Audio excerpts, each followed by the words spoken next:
বুদ্ধি, রাজনীতি, ষড়যন্ত্র আর শক্তির লড়াইয়ে ইসরায়েল বিশ্বজুড়ে বিখ্যাত। ইসরায়েলের আছে অত্যাধুনিক F-35 যুদ্ধ বিমান, অগণিত ড্রোন, উন্নত রাডার সিস্টেম এবং আমেরিকার সরাসরি সহায়তা। অন্যদিকে ইরানের অনেক অস্ত্রই তুলনামূলক পুরনো। কিন্তু তাই বলে কি ইরান পিছিয়ে? না, বরং এখানেই শুরু হয় চমকের। ইরান প্রমাণ করেছে ঘাটতি মানেই পরাজয় নয়, বরং ঘাটতিকে বুদ্ধিতে পরিণত করে কিভাবে শক্তি বানানো যায় তা দেখিয়েছে ইরান। বুদ্ধি দিয়েই টক্কর দিচ্ছে দখলদার ইসরায়েলকে। শুধু একটু কম বেশির জন্য ইসরায়েল ইরানের থেকে সামরিক শক্তিতে উঁচুতে, কিন্তু যতটুকু ঘাটতি আছে তা ইরানিরা কি দিয়ে পূরণ করেন জানেন? বুদ্ধি দিয়েই পূরণ করছে। ইসরায়েলের আধিপত্যে এই প্রথমবারের মতো দিনের আলোয় হামলা চালিয়েছে ইরান, তাও এমন এক সময় যখন দুনিয়া মনে করেছিল ইসরায়েলের আকাশ যেন অজেয়। রাতের আধারে হামলা চালানো যুদ্ধের সাধারণ রীতি, কারণ অন্ধকারে শত্রুপক্ষের প্রতিরক্ষা ব্যবস্থা বিভ্রান্ত হয়। কিন্তু ইরান কি করল? দিনের আলোয় সরাসরি ইসরায়েলের দিকে ড্রোন ও ক্ষেপণাস্ত্র ছুড়ে দিল। শক্তিতে ইসরায়েল হয়তো বড়, কিন্তু বুদ্ধিতে ইরানই আজ পর্যন্ত চালকের আসনে। ইরান যুদ্ধের পাশাপাশি চাল চালেন, জাল বিছান, ফাঁদ পাতে, আর তাতেই হাবুডুবু খায় ইসরায়েল।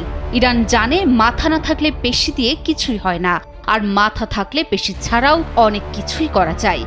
ইসরায়েল বেশ দক্ষ। ইসরায়েলের সামরিক শক্তি ইরানের থেকে বেশি, এটা সবাই জানে। কিন্তু ইরানের যা আছে তা হলো অদম্য কৌশল, ধৈর্য আর বুদ্ধি। তাই তো শুধু রাতের অন্ধকার নয়, স্পষ্ট দিনের আলোয় বিশ্বের চোখের সামনে ইসরায়েলে হামলা চালিয়ে বুঝিয়ে দিল, তোমাদের প্রযুক্তি থাকতে পারে, কিন্তু আমাদের রয়েছে সাহস, কৌশল আর বুদ্ধি। 15 জুন বিকেলে ইরান থেকে ক্ষেপণাস্ত্র নিক্ষেপ করা হয় ইসরায়েলে। এবারই প্রথম দিনের আলোয় হামলা শুরু করেছে ইরান। তাছাড়াও রাতভর হামলার পর ইসরায়েলি সময় 16 জুন ভোরেও দেশটির বিভিন্ন স্থানে আঘাত এনেছে ইরানের মিসাইল। বাংলাদেশ সময় সকাল 7টার দিকে ইসরায়েলি ডিফেন্স ফোর্সেস IDF জানায়, কিছুক্ষণ আগে তারা ইরান থেকে ইসরায়েলের উদ্দেশ্যে ছোড়া মিসাইল শনাক্ত করেছে। তবে শুধু এই সময় নয়, ইতিহাসের ঘূর্ণিপাকেও বারবার মুখোমুখি হয়েছে এই দুই জাতি। একদিকে ইহুদি অর্থাৎ আজকের ইসরায়েল, অন্যদিকে প্রাচীন পার্সিয়ান অর্থাৎ বর্তমান ইরান।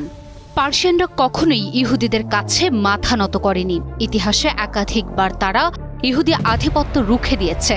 চিরকাল রাজনীতি, জ্ঞান, কৌশল ও ইতিহাসের খেলার মাঠে তাদের সমানভাবে মোকাবিলা করেছে। আজও সেই ঐতিহ্য বহন করে চলেছে ইরান। ইরানই একমাত্র মুসলিম শক্তি যারা ইসরায়েলের চোখে চোখ রেখে কথা বলতে পারে। ইরানের বুদ্ধিমত্তার রয়েছে আন্তর্জাতিক স্বীকৃতিও। বিশ্বের সবচেয়ে বুদ্ধিমান দেশগুলোর মধ্যে